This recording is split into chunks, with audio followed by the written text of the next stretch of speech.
고린도전서 15장 55절에서 58절까지 말씀을 다 같이 봉독하겠습니다. 사망아, 너희의 승리가 어디 있느냐? 사망아, 내가 쏘는 것이 어디 있느냐? 사망이 쏘는 것은 죄요, 죄의 권능은 율법이라.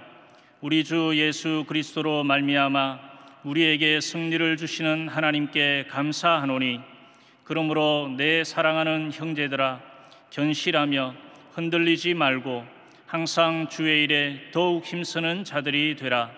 이는 너희 수고가 주 안에서 헛되지 않은 줄 알미라. 아멘. 저는 오늘 고린도전서 15장 55절로 58절 말씀 가지고 부활주일 말씀을 함께 나누기 원합니다. 말씀의 제목은 사망아, 내가 쏘는 것이 어디 있느냐입니다. 제목을 한번 따라해 주시기 바랍니다. 사망아, 내가 쏘는 것이 어디 있느냐? 사망아, 내가 쏘는 것이 어디 있느냐? 예수님 부활하셨습니다. 죄와 사망의 권세를 깨뜨리시고 우리 주님 부활하셨습니다. 더 이상 죄와 사망의 권세가 우리 인류를 지배할 수 없게 되었습니다. 부활하신 예수님은 온 인류의 유일한 희망이 되시는 것입니다. 사도 바울은 고린도전서 15장에서 예수님의 부활과 믿는 자들의 부활을 선포하며 우리에게 큰 은혜의 말씀을 전해주고 있습니다. 이 말씀 가운데 우리 세 가지 우리에게 주시는 영적인 축복을 찾아보기를 원합니다. 첫째로, 이 세상 살아가는 동안 사망의 권세를 이기고 승리하는 삶을 살라고 하는 것입니다. 고린도전서 15장 55절입니다. 사망아, 너의 승리가 어디 있느냐? 사망아, 내가 쏘는 것이 어디 있느냐? 57절에 이같이 말씀합니다. 우리 주 예수 그리스도로 말미암아 우리에게 승리를 주시는 하나님께 감사하노니. 인간이 죄를 지음으로 말미암아 사망이 그동안 인간의 역사 가운데 왕노릇해 왔습니다. 지금까지 인류 역사 가운데 죄와 사망이 우리들의 삶을 지배하여 모든 사람이 죽음의 공포 앞에 떨며 절망 가운데 살았습니다. 육신을 입고 있는 한 그 누구도 예외가 없습니다. 죄의 문제, 죽음의 문제, 이 문제에 대해서 두려워 떨며 살아가야만 했습니다. 사도 바울이 이렇게 고백합니다. 로마서 7장 24절입니다. 오호라, 나는 곤고한 사람이로다. 이 사망의 몸에서 누가 나를 건져내랴. 특별히 사람들이 죽음 앞에서 누구나 절망하고 두려워합니다. 당신 이제 며칠 못 살겠습니다 하면 그 순간부터 죽음의 공포가 그 심령을 점령해서 두려워 떨며 밤잠을 제대로 이루지 못하게 되는 것입니다. 이 세상 그 무엇으로도 그 누구도 죽음의 문제를 해결할 수가 없었습니다. 그런데 예수님이 부활하심으로 예수님 믿는 우리들은 더 이상 죽음의 권세를 두려워하지 않게 되었습니다. 20세기 위대한 복음 전도자인 빌리 그레이엄 목사님은 이와 같이 말씀하셨습니다. 그리스도의 부활은 죽음과 이별의 밤을 재회의 새벽으로 바꾸었고, 낙심의 밤을 기쁨의 새벽으로 바꾸었고, 공포의 밤을 평화의 새벽으로 바꾸었다. 그렇습니다. 예수님께서 죄와 사망의 권세를 꺾으시고 부활하셨기 때문에 더 이상 죄와 사망이 우리를 다스릴 수 없게 된 것입니다. 예수님의 부활로 말미암아 우리는 죄에서 자유함받고 용서받은 의인으로 주님 안에서 승리의 삶을 살아가게 되었습니다. 로마서 4장 25절은 설명합니다. 예수는 우리가 범죄한 것 때문에 내줌이 되고 또한 우리를 의롭다 하시기 위하여 살아나셨느니라. 누구든지 예수를 믿기만 하면 구원을 받게 되고 이 놀라운 부활의 은혜에 참여하게 되는 것입니다. 우리가 부활의 은혜에 참여하게 됨으로 말미암아 절망이 변하여 희망이 되고, 죽음이 변하여 생명이 되고, 실패가 변하여 성공이 되는 은혜가 임합니다. 예수님께서 죽은 자 가운데서 부활하셔서 모든 잠자는 자들의 첫 열매가 되셨다고 성경은 말씀합니다. 고린도전서 15장 20절 21절입니다. 그러나 이제 그리스도께서 죽은 자 가운데서 다시 살아나사 잠자는 자들의 첫 열매가 되셨도다. 사망이 한 사람으로 말미암았으니 죽은 자의 부활도 한 사람으로 말미암는도다. 인류 조상 아담으로 말미암아 사망이 인류 역사 가운데 뿌리를 내리게 되었지만 마지막 아담인 예수님이 오셔서 죄와 사망의 원세를 꺾으시고 부활하셨기 때문에 이제는 예수님으로부터 출발해서 모든 예수를 믿는 자에게 부활의 은혜가, 부활의 생명이 선물로 주어지게 됐습니다. 부활은 죄에 대한 위대한 승리인 것입니다. 죽음에 대한 위대한 승리인 것입니다. 우리는 죽어도 다시 삽니다. 우리는 죽어도 다시 살아서 영원히 죽지 않는 저 천국에서 주님을 찬양하며 영광 돌리며 살아가게 될 것입니다. 그래서 이 부활신앙은 우리의 힘이요 능력이요 기쁨이요 희망입니다. 어떠한 절망적인 상황이 내게 검세 온다고 할지라도, 죽음의 공포가 몰려온다 할지라도 우리는 당당하게 그러한 절망과 죽음의 공포와 맞서 싸울 수가 있습니다. 제가 고등학교 3학년 때 저희 할아버님 천국 가셨습니다. 온 가족이 모여 찬송을 부르는데 얼굴빛이 얼마나 환하고 평화로운지, 정말 그렇게 평안한 모습을 본 적이 없습니다. 평안한 모습으로 찬양의 수레를 타시고 천국 가셨습니다. 아, 믿는 자의 죽음은 저렇게 영광스럽고 아름다운 것이구나, 제가 그때 깨달을 수 있었습니다. 꼭 1년 후에 할머님께서 천국 가시는데 할머님도 똑같은 모습으로, 환하신 모습으로, 편한 모습으로, 편히 쉬시는 것 같이, 주무시는 것 같은 모습으로 찬양의 수레를 타고 천국에 가셨습니다. 죽음은 영원한 세계에서의 새로운 시작인 것입니다. 이제 우리는 예수님의 부활을 힘입어서 부활에 참여한 자로서 주님과 동행하며 죄와 싸워 이기며 절망과 싸워 이기며 날마다 승리하는 삶을 살아가야 할 것입니다. 고린도전서 15장 57절은 말씀합니다. 우리 주 예수 그리스도로 말미암아 우리에게 승리를 주시는 하나님께 감사하노니. 예수를 믿는 그 순간 우리는 주님 안에서 승리자가 된 것입니다. 더 이상 우리는 패배자의 모습으로 살면 안 됩니다. 수많은 사람들이 과거의 상처, 실패, 과거의 자기의 어두웠던 얼룩진 삶의 그림자에 붙잡혀 삽니다. 거기서 노예만 받지 못하고 삽니다. 그래서 그 인생이 불행합니다. 뒤틀린 인생을 살아가고 무엇을 해도 마음에 기쁨이 없고 만족함이 없고 많은 문제 가운데 살아가게 되는 것입니다. 그러나 우리는 그와 같지 않습니다. 예수님 안에서 새롭게 변화된 축복받은 하나님의 자녀인 것입니다. 우리의 신분이 바뀌었습니다. 더 이상 죄와 사망의 노예가 아닙니다. 하나님의 복받은 자녀라는 것을 잊지 않게 되기를 바랍니다. 더 이상 과거의 상처에 붙잡혀 있지 말고, 실패에 붙잡혀 있지 말고, 과거의 실수에 붙잡혀 있지 말고 다 털어내버리고 당당히 서서 믿음으로 전제해 나아가시기를 바랍니다. 고린도후서 5장 17절은 이와 같이 선언합니다. 그런즉 누구든지 그리스도 안에 있으면 새로운 피조물이라, 이전 것은 지나갔으니 보라 새 것이 되었도다.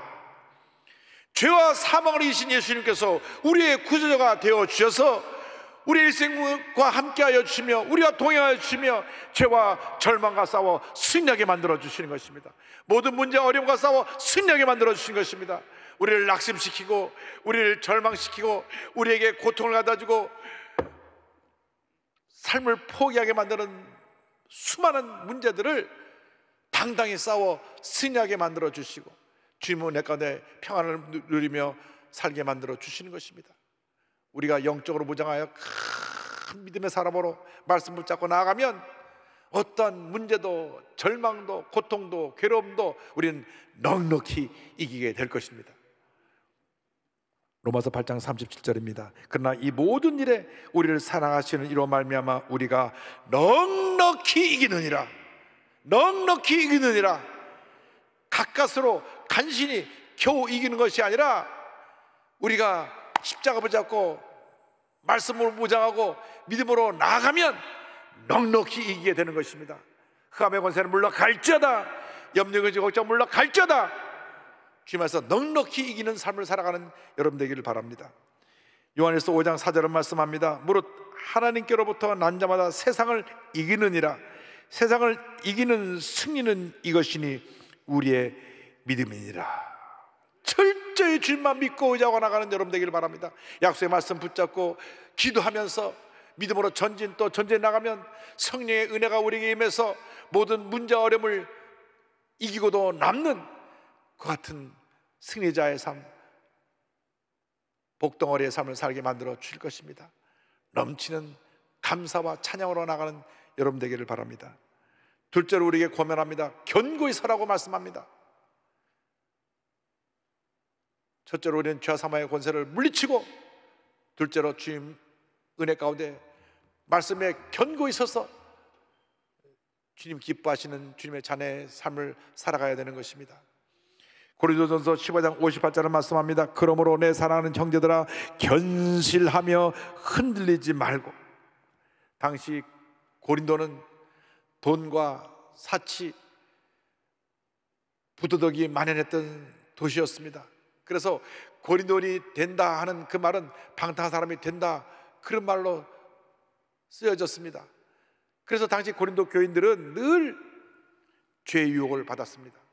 그래서 신앙생활하면서도 세상에 나가 죄의 유혹에 넘어진 사람들이 있었습니다. 사도 바울이 이러한 성도들에게 권면하고 경고합니다. 견고하고 흔들리지 말아라. 견고하고 흔들리지 말아라. 말씀으로 저들을 권면합니다. 우리가 이 세상 살아가는 동안 무엇보다도 기초가 바로 되어 있어야 합니다. 건물의 기초가 잘못됐으면 건물이 무너지고, 나무의 뿌리가 깊이 박혀 있지 못하면 태풍이 불을 때 뿌리가 뿌리쳐 뽑혀 날아가 버리듯이 우리 신앙의 기초가 든든하지 않으면 환난이 다가올 때, 죄의 유혹이 다가올 때 우리가 흔들리게 되고 넘어지게 되는 것입니다. 우리 기독교 신앙의 기초가 무엇입니까? 예수님의 십자가와 그의 부활인 것입니다. 부활신앙에 굳건히 서서 절대로 흔들리지 않게 되기를 바랍니다. 어떤 문제가 다가오고 어려움이 다가와도 예수님만 꼭 붙잡고 주님만 의지합니다. 주님께 맡깁니다. 주님 나를 도와주옵소서. 주님 나와 함께하여 주옵소서. 주님 나를 이 어려움에서 건져주옵소서. 부르짖어 기도하며 나아갈 때 주님이 우리를 붙들어 주시고 주님의 사랑으로 우리를 둘러 진쳐 주셔서 모든 어려움을 이기고 승리하게 만들어 주실 것입니다. 로마서 8장 35절은 말씀합니다. 누가 우리를 그리스도의 사랑에서 끊으리요? 환난이나 곤고나 박해나 기근이나 적신이나 위험이나 칼이야. 이 세상 그 무엇도 우리를 그리스도의 사랑에서 끊을 수가 없습니다.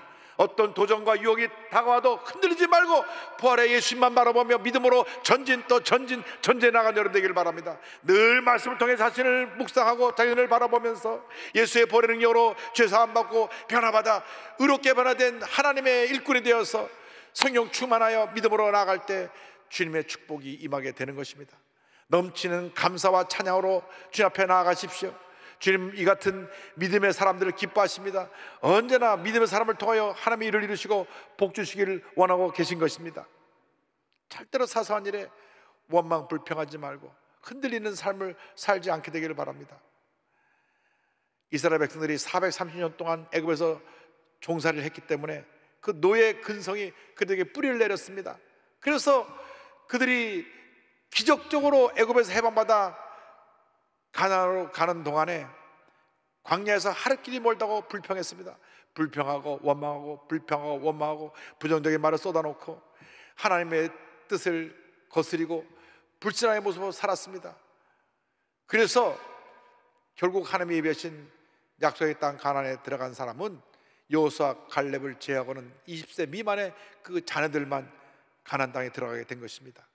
어떤 경우에도 여러분의 입술에서 부정적인 얘기, 원망과 불평하는 얘기, 남을 헐뜯고 남을 상처 주는 얘기를 하지 않게 되기를 바랍니다. 절대 긍정, 절대 감사의 고백으로 나가는 여러분 되기를 바랍니다. 하나님은 지금도 믿음의 사람을 찾고 계십니다. 믿음의 사람과 함께 일하시길 원하고 계신 것입니다. 절대 긍정, 절대 감사의 믿음을 가지면 그 어떤 도전이 우리에게 다가와도, 그 어떤 문제가 우리에게 다가와도, 그 어떤 시련이 우리에게 다가와도 우리는 넉넉히 이길 수 있게 되는 것입니다.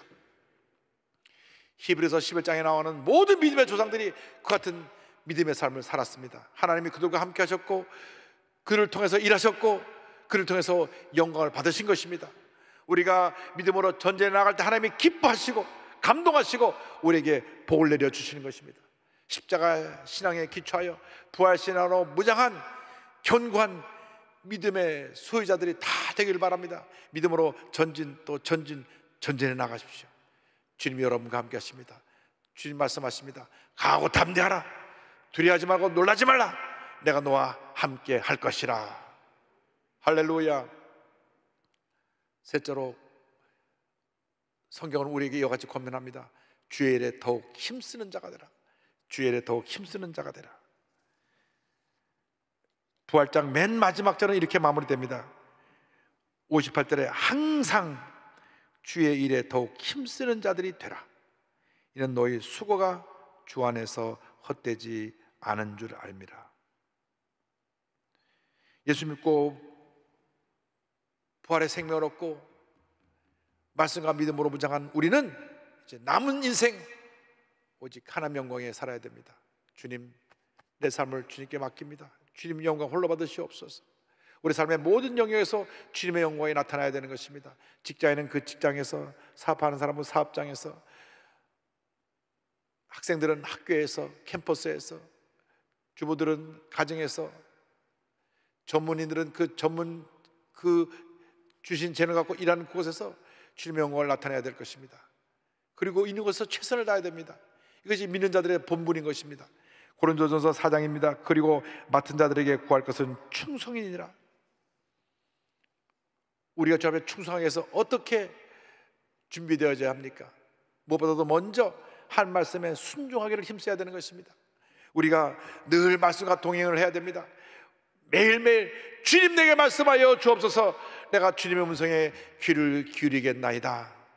말씀을 붙잡고 나가는 여러분 되기를 바랍니다. 시편 119편 133절입니다. 나의 발걸음을 주의 말씀에 굳게 세우시고 어떤 죄악도 나를 주관하지 못하게 하소서.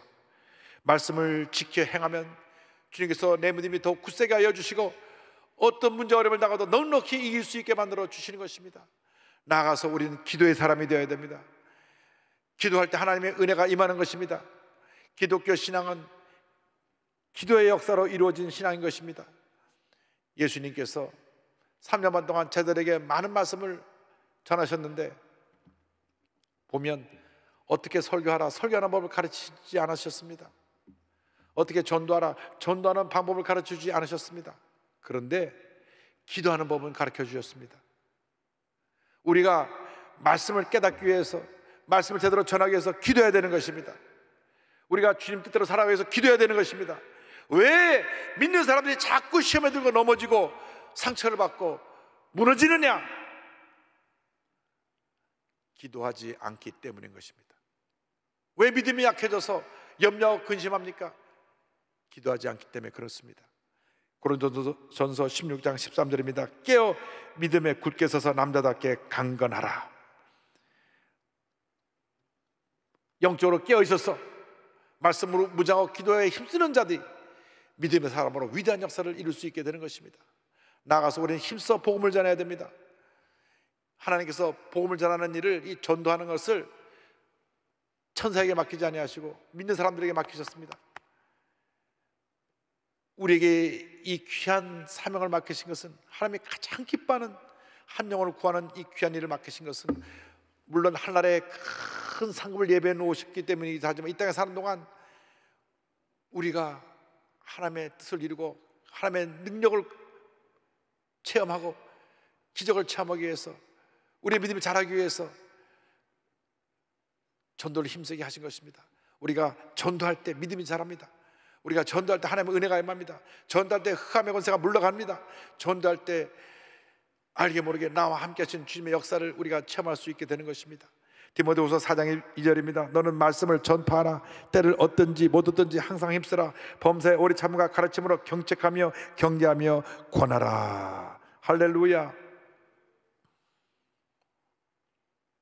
나아가서 우리는 예배에 힘써야 됩니다. 하나님께서 예배하는 자를 기뻐하시고 예배하는 자들에게 복을 내려 주십니다. 요한복음 4장 23절입니다. 아버지께 참되게 예배하는 자들은 영과 진리로 예배할 때가 오나니 곧 이때라. 아버지께서는 자기에게 이렇게 예배하는 자들을 찾으시느니라. 우리가 말씀을 묵상해서 기도하고 열심히 복음을 전하고 감사와 찬양을 드리고 예배에 힘쓸 때 우리 믿음이 쑥쑥 자라게 되고 하나님의 은혜가 우리에게 풍성히 임하게 되는 것입니다. 우리가 받은 은혜를 가지고 열심히 주님을 섬기고 예수의 사랑을 온천에 전하는 주님의 일꾼이 되어야 합니다. 주님께서 주님의 일을 하는 우리에게 날마다 샘을 공급하여 주시고 세상이 알지 못하는 그 기쁨, 감사, 감격이 우리에게 넘치게 만들어 주시는 것입니다. 우리의 수고를 주님이 다 하시고 그것을 다 우리에게 상급으로 갚아주시고 풍성한 주님 은혜 가운데 우리를 거하게 만들어 줄 것입니다. 이제 남은 여생 나를 위해 살지 말고 주님의 영광을 위해 살아가는 여러분 모두가 되기를 바랍니다. 어디서 무엇을 하든지 그것에서 주님의 영광이 나타나게 되기를 바랍니다. 여러분의 주인 죄를 가지고 주님께 영광을 돌릴 때 주님께서 여러분을 붙들어 주시고 여러분 일생 다 가도록 복에 복을 더해 주실 것입니다.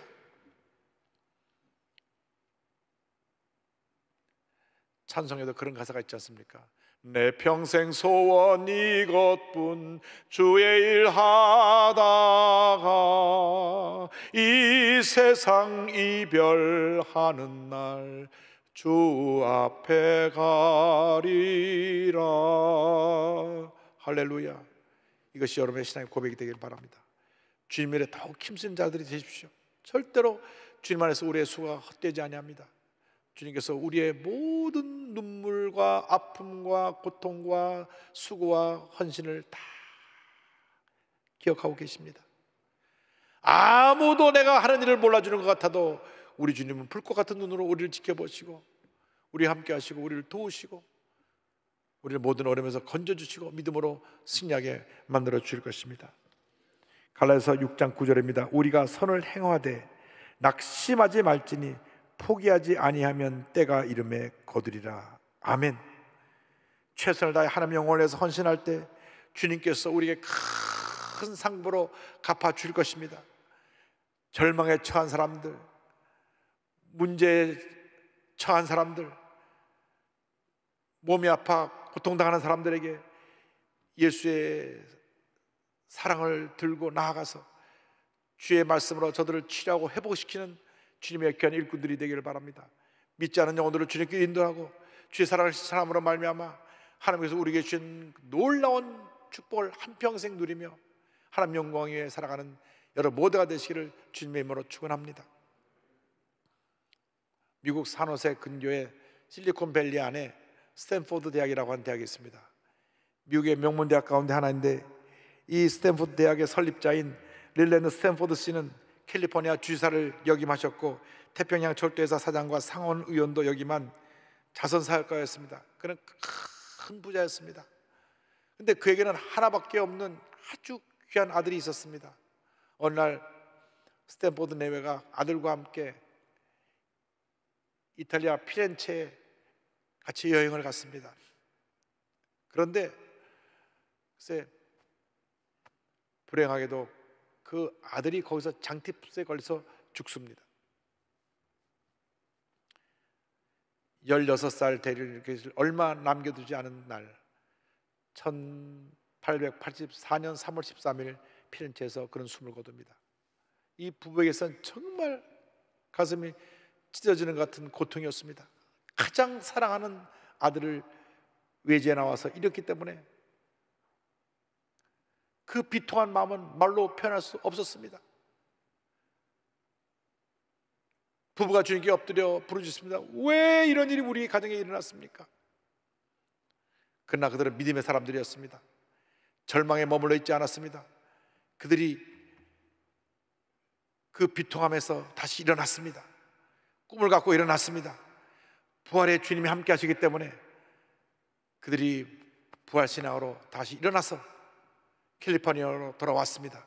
그리고 이와 같이 그들이 고백했습니다. 이제 우리 부부는 캘리포니아에 있는 모든 자녀들을 우리의 자식처럼 여기며 그들을 위해서 생애를 바치겠다.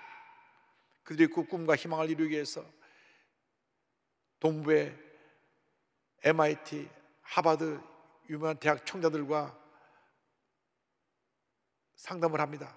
하버드 대학 총장이 자녀들을 위해서 귀한 사업을 하려면 대학교와 박물관을 세우십시오. 그래서 그들이 세운 대학이 스탠포드 대학입니다. 어마어마한 금액을 그들이 학교 설립 기금으로 내놓아서 학교가 세워졌습니다. 그런데 놀라운 것은 이 학교가 1891년에 세워졌는데 1920년까지 모든 학생들 다 장학금으로 저들을 교육시켰습니다. 지금도 부모의 1년 수입이 10만 불이 넘지 않는 자녀들은 다 장학금을 줍니다. 그래서 여기에 타고난 인재들이 와서 공부해서 두각을 나타내게 되었습니다. 그들이 만든 벤처 사업가들이 세계를 움직이는 사업들이 되었습니다. 야후, 구글, 인스타그램, 프레드 패커드, 시스코, 링그인, 썬마이크로 시스템, 테슬러, 이 모든 것들을 다 그 졸업생들이 만드는 기업에서 만든 회사들인데, 저 기업들의 1년 매출액이 3조 달러입니다. 우리나라 1년 예산의 7배가 넘습니다. 그들이 만든 일자리가 540만 개입니다. 그의 아들이 죽었지만 그들이 부활신앙을 갖고 있었기 때문에 이렇게 위대한 역사를 일으킨 것입니다. 스탠포드 대학을 통해서 수많은 자녀들이 그의 아들의 모습으로 부활되어 다시 태어나 이 세상을 변화시켜서 이 같은 위대한 역사를 이루게 된 것입니다. 여러분, 우리에게 있어서 고난은 끝이 아닙니다. 절망은 끝이 아닙니다. 좌절은 끝이 아닙니다. 실패와 상처는 끝이 아닙니다. 코로나19는 끝이 아닙니다. 이제 더 나은 미래를 향한 새로운 시작입니다. 절망에 처한 사람들에게 꿈과 희망의 메시지를 전하는 여러분 되기를 바랍니다. 예수의 사랑을 실천하는 여러분 되기를 바랍니다. 많은 사람들이 우리를 향해서 손짓합니다. 와서 우리를 도우시오. 와서 우리를 도우시오. 우리가 예수의 사랑을 들고 저들에게 나가서 저들을 위로하고 저들을 치료하고 저들을 회복시켜야 됩니다. 우리에게 부활신앙이 있기에, 우리의 부활신앙이 있기에 어떠한 문제도, 어려움도, 고통도, 괴로움도 넉넉히 이기고 위대한 하나님의 사람으로 우리가 귀하게 쓰임을 받게 될 것입니다. 코로나19가 이렇게 2달 가까이 우리에게 큰 고통과 어려움을 주었지만은 코로나19를 통과한 후에 모든 것이 업그레이드 되어서 우리 한국이 세계 최고의 의술을 자랑하게 될 것이고 세계 최고의 면역 시스템을 자랑하게 될 것이고 다시 우리 모두가 한마음 되어 경제를 회복시키면 위대한 대한민국으로 세계 역사 가운데 자리 잡게 될 것입니다. 그날을 바라보며 여러분 모두가 믿음으로 전진 또 전진 또 전진해 나가시기를 주님의 이름으로 축원합니다. 기도하겠습니다. 사랑과 은혜와 자비가 무한하신 하나님 아버지, 우리들은 절망이 다가올 때, 문제가 다가올 때, 고통이 다가올 때 문제만 바라보고 절망만 바라보고 고통만 바라보고 주저앉습니다. 염려합니다. 근심합니다. 걱정합니다. 주님 말씀하십니다. 아무것도 염려하지 말아라. 내게 기도하고 감사하라. 주님의 약속의 말씀을 붙잡습니다. 지금은 코로나19로 온 국민이 절망에 빠져 있지만 부활하신 우리 주 예수님을 바라보면서 꿈과 희망을 가지고 절망의 자리에서 일어나 희망의 내를 향해 전진해 나아갈 수 있도록 은혜 내려 주옵소서. 예수님의 이름으로 기도 올리옵나이다. 아멘.